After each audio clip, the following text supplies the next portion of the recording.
요즘은 사실 10년 전만 해도 뭐 아니면 그 이상 제가 연애할 때만 해도 사실 장거리 연애를 하기 위해서는 늘 그 국제 전화 카드를 사야만 했습니다. 여러분들은 전혀 모르실 내용인데, 그래서 그게 한 2만 원이면 2만 원치를 사면은 제가 그 번호로 연락을 해서 다른 번호로 연계가 되어 가지고 그렇게 국제를 통화한 적이 있습니다. 근데 지금은 어떤가요, 여러분? 통화는 당연히 무료고 심지어 얼굴도 보며 이렇게 이야기를 할 수 있습니다. 그렇게 너무나도 쉽게 우리는 서로에게 소통할 수 있는 이제는 장이 마련되어 있는데, 한번 솔직하게 우리가 지금 이 시대 또 나의 주변 혹은 나의 마음을 좀 들여다보며 이런 질문을 해보면 좋을 것 같아요. 과연 그 소통이 점점 수월해지면서 나의 관계는, 우리 주변의 관계들은 더 돈독해졌는가라는 질문입니다. 사실은 요즘 심리학자들이 이야기하기를 요즘같이 외로워하는 사람이 많은 적이 없다라고 이야기합니다. 정말 소통은 쉬운데, 어떻게 보면 SNS상 친구는 참 많은데 외롭다라는 거예요. 외롭다. 그 이유는 마음 나눌 친구가 없어서 그렇습니다. 여러분 그거 아시나요? 통계를 누가 냈는데 교회 정착에 필요한 그 친구 한 명, 통계적으로 보면 한 명만 있으면 정착을 한답니다.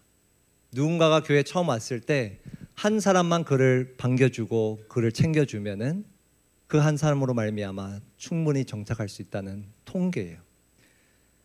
자살도 마찬가지예요. 자살 방지에는 수많은 사람들이 필요한 것이 아니라 마음 나눌 그 한 사람만 있으면 방지한다고 이야기합니다. 저는 오늘 이 잠언 말씀을 통해서 제목처럼 좀 친구에 대해서 이야기 나누길 원합니다. 하나님은 이 잠언 말씀 속에서 하나님을 경외하는 우리가 친구에 대해서 어떻게 생각해야 되며 어떻게 행해야 하는가, 그 부분을 오늘 여러 구절을 좀 보면서 나누기를 원합니다. 하나님을 경외하는 자로서 우리는 친구에 대해서 어떻게 행해야 하는가. 첫 번째 1번 대지입니다. 친구를 지혜롭게 사귀어야 합니다. 친구를 지혜롭게 사귀어야 합니다. 13장 20절 말씀 보시면요, 순서대로 제가 나열을 했는데 주보에 한번 한 목소리로 읽겠습니다. 13장 20절 시작. 지혜로운 자와 동행하면 지혜를 얻고 미련한 자와 사귀면 해를 받느니라. 잠언을 여러분들이 읽어 나가 보시면 대조가 늘 있는 것을 발견할 거예요. 많은 경우 대조를 통해서 진리를 가르칩니다. 첫 번째 줄은 지혜로운 자, 그리고 반대로 두 번째 줄은 누구를 가리키죠? 미련한 자, 대조예요. 지혜로운 자와 동행하면 혹은 미련한 자와 사귀면, 이 두 단어 동행과 사귐은 사실 동의어예요. 같은 뜻이에요. 사귀다, 교제하다, 함께 걷다. 대조적인 사람과 내가 누군가와 사귀면 대조적인 결과가 나타난다는 거예요.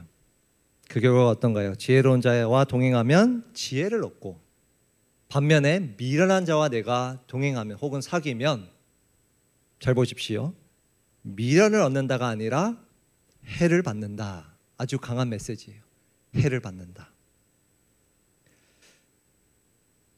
22장 24절을 한번 보시면 비슷한 이야기가 또 나옵니다. 어떤 해를 받게 되는가? 노를 품는 자와 사귀지 말며 울분한 자와 동행하지 말지니. 노를 품는 자, 울분한 자 비슷한 뜻이에요. 화가 많은 사람, 화를 잘 내는 사람, 그들과 사귀지 말라, 동행하지 말라라는 명령이에요. 그 이유를 25절에 이렇게 기록하고 있어요. 그의 행위를 본받아 내 영혼을 어디에 빠뜨릴까? 올무에 빠뜨릴까 두려움이니라.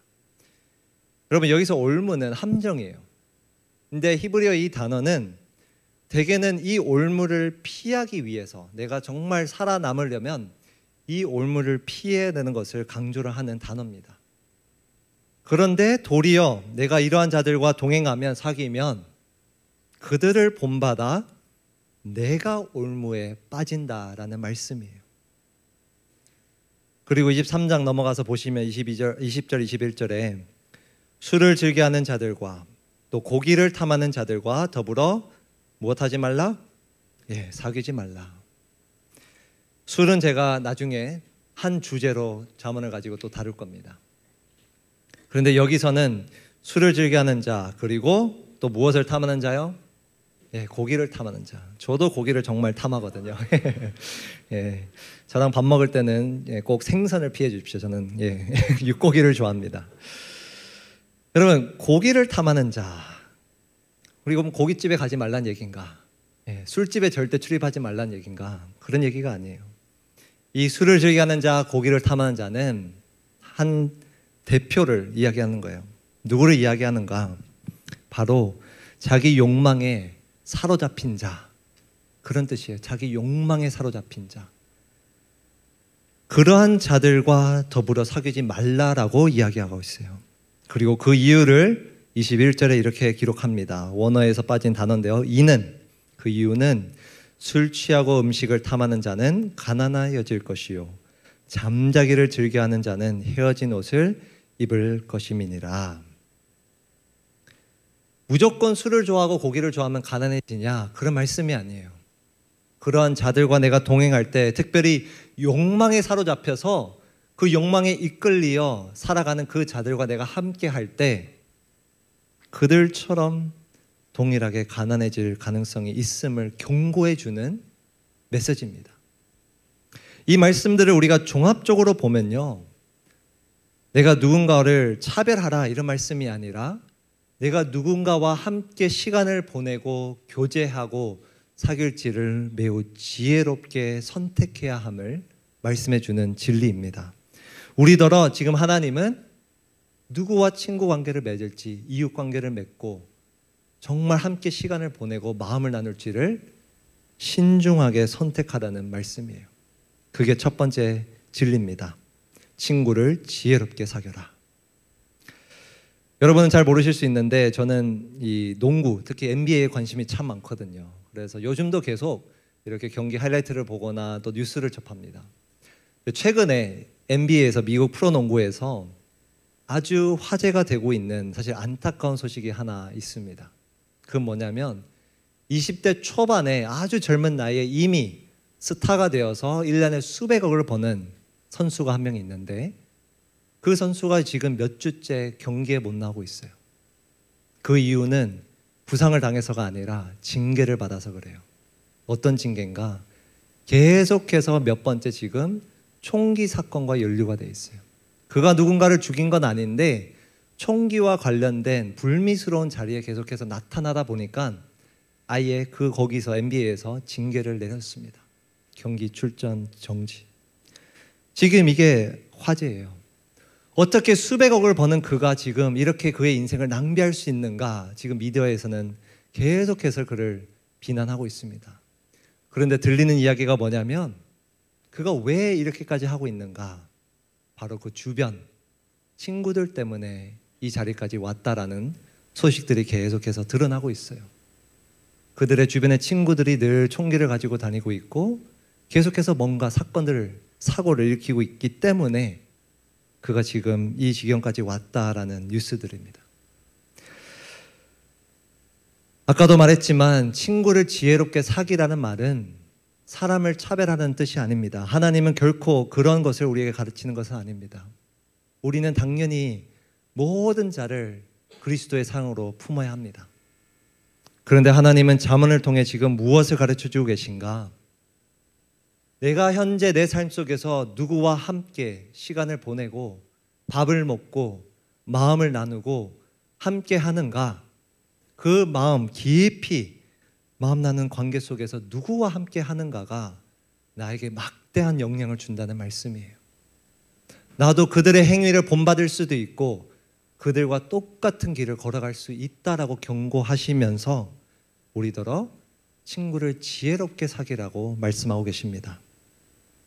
오늘 이 말씀 앞에서 여러분들이 한번 돌아보면 좋겠어요. 그리고 기회가 된다면 한번 나눠보면 좋겠어요. 목장 가서 정말 나는 지금 누구와 가장 많은 시간들을 보내고 있는지.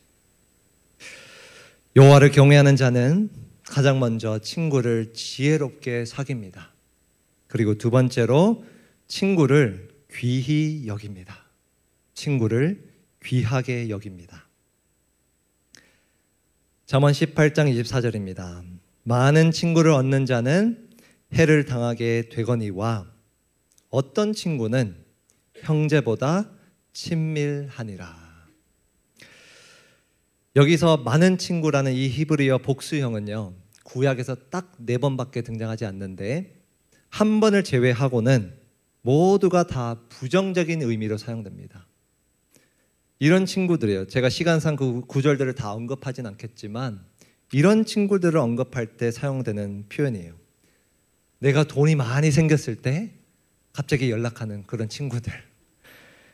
내 앞에서는 좋은 말만 자꾸만 해주는데 나중에 알고 보니 내 뒤에서는 거짓 증언을 하며 나를 비난하는 그런 친구들을 가리킬 때 사용하는 표현이에요. 많은 친구. 그런 친구를 얻는 자는 무엇을 당한다고요? 오늘 구절에 보면 해를 당하게 되려니와 해를 당한다. 그런데 어떤 친구는 원어로 보면요, 친구라는 그 히브리어 단어가 아니에요. 또 다른 단어를 사용해요. 어떤 단어냐? 사랑하는 자, 사랑이라는 그 동사의 명사형이에요. 어떤 친구는 그 사랑하는 자는 형제보다 친밀하다라고 이야기하고 있어요. 잠언 기자는 일부러 사랑하는 자라는 단어를 사용했어요. 친구라는 단어 외에. 왜? 진정한 친구를 가리키기 위한 거예요. 나를 진심으로 사랑해주는 그런 친구. 그런 친구는 형제보다 친밀하다. 가까이 달라붙어 있다. 이런 뜻입니다. 그런 친구가 있다는 거예요. 우리가 많이 정말 팔로워가 많아지고 친구가 많아질지라도 과연 정말 여러분들을 진심으로 사랑해주는 친구는 몇일까요? 그런 친구는 귀하다는 뜻입니다. 17장 17절입니다. 함께 읽을까요? 시작. 친구는 사랑이 끊어지지 아니하고 형제는 위급한 때를 위하여 낳느니라. 히브리어 원어를 보면요, 이 끊이지 아니하고라는 이 표현이 사실 첫 단어예요. 처음으로 그 문장 시작이에요. 왜? 강조를 하기 위해서. 정말 진정한 친구는 어떤 친구인가 가르쳐 주는 거예요. 뭐냐면 언제 어디서나 항상 나를 사랑해 주는 친구라는 거예요. 그게 진정한 친구다. 그런 친구가 있는데 그에 비해 형제는, 친척은, 가족은 위급한 때를 위하여 낳느니라. 이건 무슨 말인가? 지금 나를 항상 사랑해 주는 친구와 이러한 위급할 때에만 나를 찾아주는 가족을 비교하는 거예요. 모든 가족이 그렇다는 건 아니지만 사실 그렇잖아요. 한 번도 연락 안 하다가, 저도 제 동생과 연락한 지 지금 꽤 됐거든요. 결혼하니까 이제는 더 멀어진 것 같아요. 위급하면 이제 또 연락하겠죠. 그게 형제잖아요. 그게 가족이잖아요. 그런데 진짜 친구는 항상 끊이지 않고 나를 사랑해 준다는 거예요. 사실 일부러 비교를 하면서 진정한 친구가 얼마나 귀한지 일러주는 말씀입니다. 그리고 27장 10절을 넘어가 보시면 이렇게 기록되어 있습니다. 내 친구와 내 아비의 친구를 버리지 말며 내 환난 날에 형제 집에 들어가지 말지어다. 가까운 이웃이 먼 형제보다 나으니라. 이 구절은 친구를 누구로 가리키는가? 가까운 이웃이라는 거예요. 내 가까이에서 항상 있는, 내 곁에 있는 그 친구. 그 친구가 멀리 사는 형제보다 낫다라는 거예요. 그런데 첫 줄을 한번 다시 보시면 내 친구와 내 누구의 친구요? 아비의 친구. 이거는 언뜻 보면 내 친구가 있고 내 부모님의 아빠의 친구가 있지 이렇게 생각할 수도 있지만 사실 원어를 잘 풀이해 보면 이런 뜻이에요. 나의 아버지 때부터 이어온 친구 관계. 그런 가족들 있잖아요. 나의 부모님들도 친구고 그 관계 속에서 자연스럽게 그 자녀와 친구가 되는 경우, 대를 넘어서는 이어지는 그런 이웃관계, 친구관계를 말하는 거예요. 근데 그 친구를 어떻게 하지 말라고요? 여기 구절을 보면 버리지 말라. 버리지 말라. 내 환난 날에, 네가 어려울 때 그 환난의 날에 형제의 가족의 집에 들어가지 말고 이 친구를 붙들라라는 명령입니다. 이것 역시도 가족을 등지라 이런 뜻이 아니라 비교급이에요. 우리가 자연스럽게 가족을 위급할 때 찾지만 네가 정말 힘들 때에 곁에 있는 그 친구를 귀히 여기고 버리지 말라라는 말씀입니다. 친구를, 이러한 진정한 친구를 귀중하게 여기며 그 관계에 힘쓰라는 하나님의 말씀이에요. 그 관계를 소중하게 여기라는 하나님의 말씀입니다. 오늘 서두에서도 이야기했지만 지금 여러분들 한번 생각해 보면 좋겠어요. 한 주간 내가 누구와 그렇게 카톡을 많이 했는지, 몇 명과 했는지, 몇 명과 내가 인스타에서 또 다른 매개체를 통해서 연락을 주고 받았는지, 몇 명의 삶을 내가 SNS 통해서 들여다보았는지. 우리는 지금 수없이 많은 사람들과 어떻게 보면 소통을 하고 있어요. 서로의 소식을 내가 원하든 원하지 않든 주고받습니다. 예전에 비해서. 그런 플랫폼이 우리에게 주어졌죠. 그런데 오늘 말씀 앞에서 이 질문 한번 던져보면 좋겠어요. 정말 나에게는 형제보다 가까운, 가족보다 정말 더 친밀한 그런 친구, 나를 항상 사랑해주는 친구, 항상 곁에 있어주는 친구는 몇 명일까? 사실 오늘 이 시대에 그 어느 시대보다 그 관계가 더 소중한 것 같아요. 더 귀한 것 같아요.